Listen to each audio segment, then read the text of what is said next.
right, just got to the park. Excited to enjoy some mojitos. We're doing Captain Morgan and Havana Club. Havana Club, 330 milliliters. Captain Morgan, 250. See which tastes better.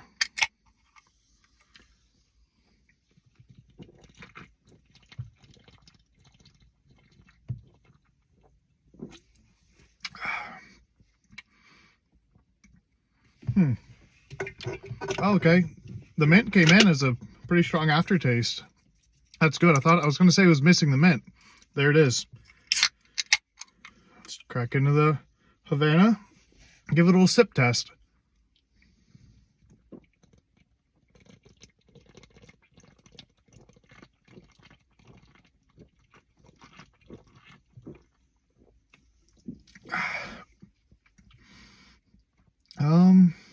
You know, it says rum, but it almost has a little bit of that malt beveragey taste.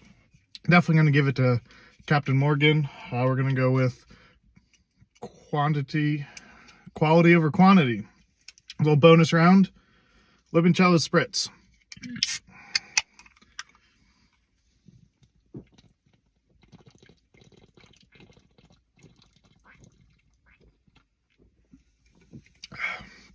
Trash.